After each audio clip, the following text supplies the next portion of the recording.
Assalamualaikum warahmatullahi wabarakatuh. Jumpa lagi bersama saya Junit Setiorini.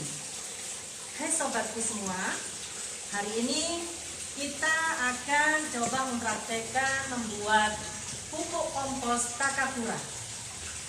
Kenapa pupuk kompos Takakura? Takakura adalah seorang ahli dari Jepang yang pertama kali menemukan pembuatan kompos pupuk Takakura ini. Adapun alat-alat yang digunakan itu alat dan bahannya meliputi ini. Pertama, keranjang Takakura. Keranjang yang ada lubang-lubangnya seperti ini. Kalau kita tidak mempunyai keranjang bekas, ini kita semuanya pakai bekas ya. Kalau kita tidak punya keranjang bekas, bisa kita gunakan dus. Kardus bekas hasil, bekas minuman, misalkan aqua, atau mungkin bekasnya mie, itu bisa kita gunakan, tapi kardusnya diberi lubang-lubang.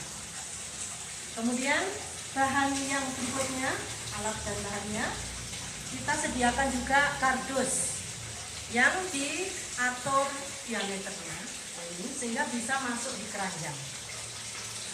Kemudian yang ketiga, bahan yang ketiga yaitu jerami. Jerami yang sudah dibungkus dengan ini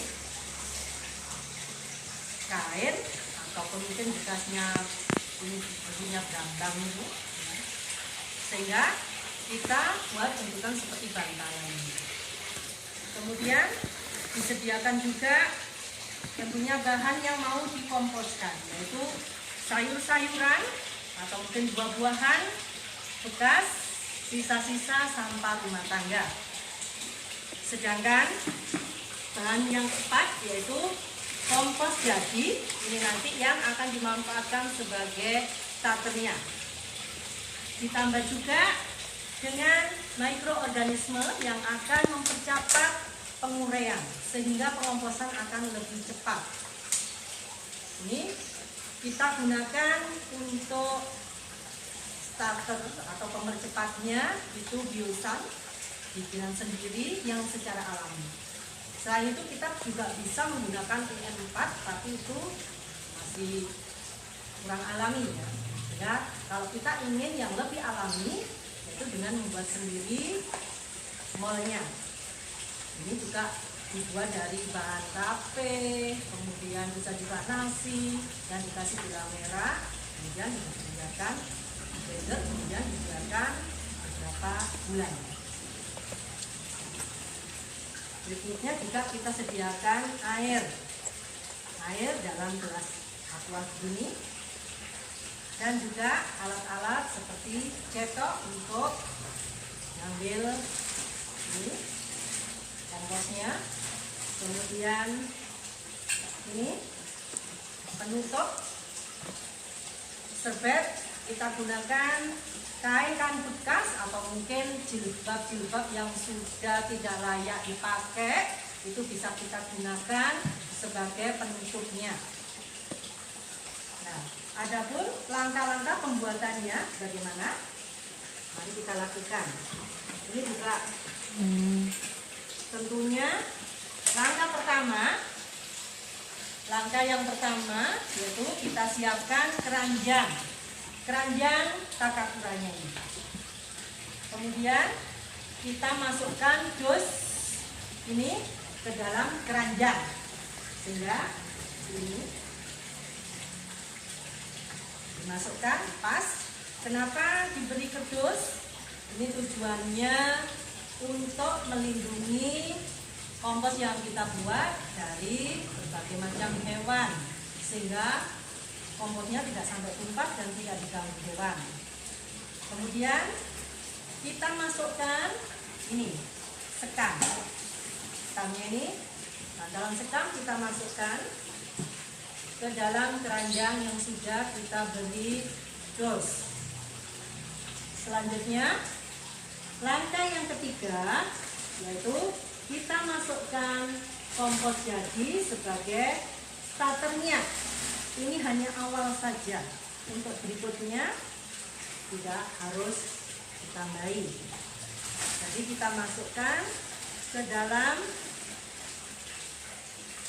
keranjang ini yang sudah berisi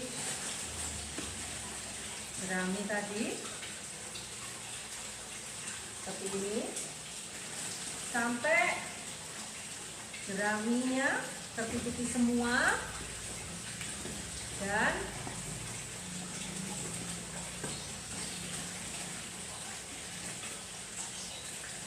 sampai kira-kira 3/4-nya.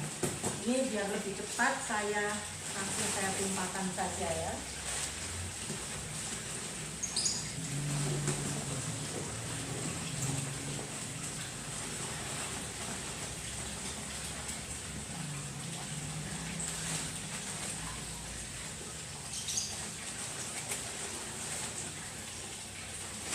Seperti ini.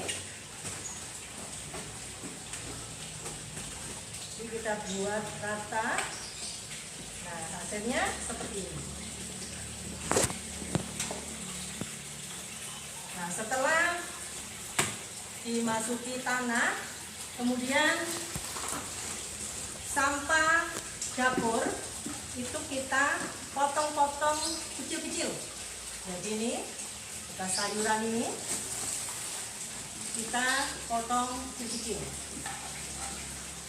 sekecil mungkin.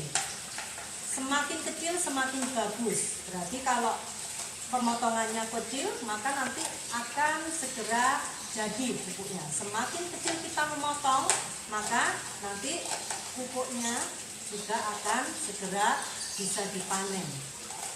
Jadi seperti ini.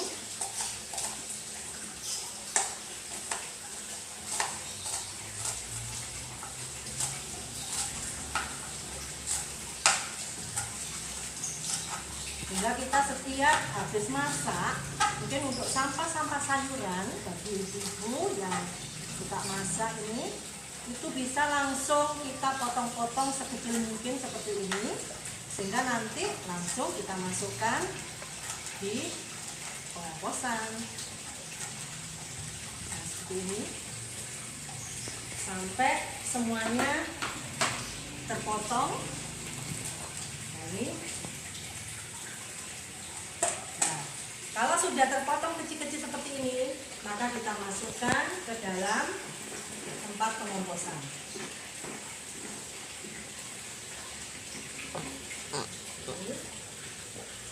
Kita masukkan sampah-sampah organiknya. Jadi kalau sayur-sayuran, kita upayakan sampah sayur-sayuran atau buah-buahan yang masih bagus. Jadi jangan yang busuk atau yang ada ulatnya. Gunanya bisa, cuma nanti bisa menimbulkan bau. Supaya kompos kita tidak berbau, jadi pilih sampah-sampah yang tidak busuk. Selain sayur-sayuran, buah-buahan, termasuk tomat, gambar, dan sebagainya itu bisa dimasukkan untuk kompos. Tapi untuk yang hewani, upayakan jangan dijadikan satu untuk pengomposan di sini. Kecuali kulit telur. Kalau kulit telur itu harus dihancurkan dulu. Kalau bekas-bekas tulang, bekasnya udang, itu mungkin nanti kita buat pengomposan tersendiri, sehingga tidak sampai didatangi hewan-hewan ataupun mungkin ulat, semut ke pengomposan kita yang ini. Berikutnya, setelah kita masukkan sampah sayuran, maka langkah berikutnya supaya cepat ini bisa kita beri biosa. Ini biosan alami yang dibuat juga sendiri dengan perbandingan pada gelas ini kita beri air sekitar setengah gelas atau 3/4-nya. Kemudian karena ini alami bisa kita buat ini pakai tutupnya itu sejumlah bisa kita pakai 3 ini. Bakteri ini aman ya sobat-sobat semua karena ini alami, sehingga ke tangan sebenarnya juga nggak apa-apa. 1, 2, 3, Tidak. Nah, kemudian kita aduk. Kita tadi kan mau pengaduk ya. Apa? Kita aduk. Ini kita aduk pakai ini. Kita aduk.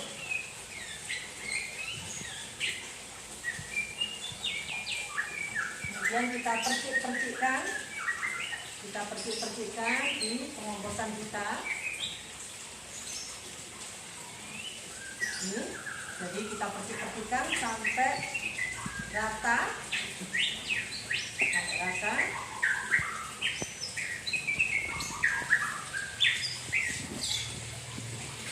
Jangan terlalu lembab, juga jangan terlalu kering. Kalau ini terlalu lembab, stop dulu. Bisa kita tambahi dengan pupuknya lagi.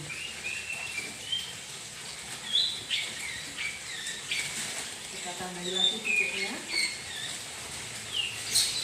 Di atasnya kita lapisi lagi dengan pupuk kompos yang jadi. Ini kita juga menggunakan pupuk kompos hasil panen yang dulu. Bisa kita buat lagi. Seperti ini. Kita ratakan, kita aduk-aduk, kita ratakan.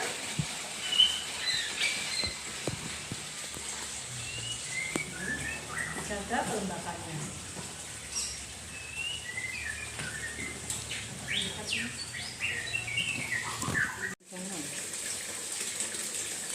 Langkah berikutnya yaitu memasukkan bantalan jerami di atasnya lagi.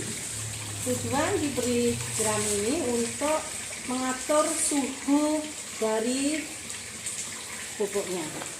Sehingga kalau terasa 2-3 hari, kita coba dengan memasukkan tangan kita ke dalam sini. Kalau terasa hangat, berarti sedang proses berjalan.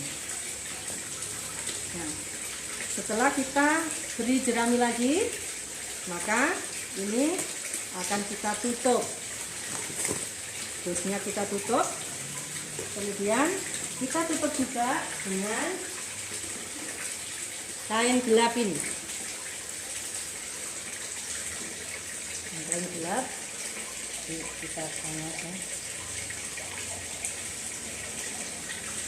supaya aman dari gangguan serangga atau mungkin hewan-hewan tikus atau mungkin juga kucing yang mengganggu. Nah, setelah itu kita tutup lagi dengan penutupnya dan lebih aman seperti ini. Nah, seperti ini. Kalau ingin lebih aman lagi bisa ditarik.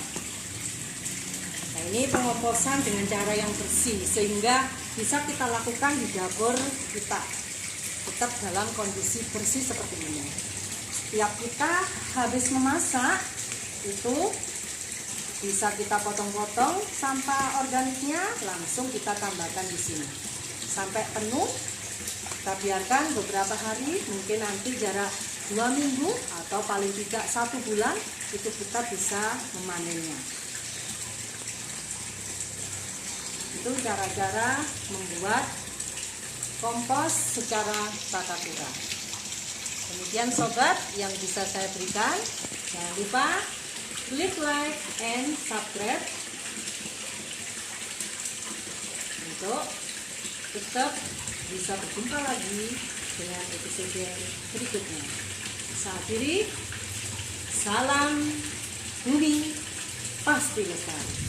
Assalamualaikum warahmatullahi wabarakatuh.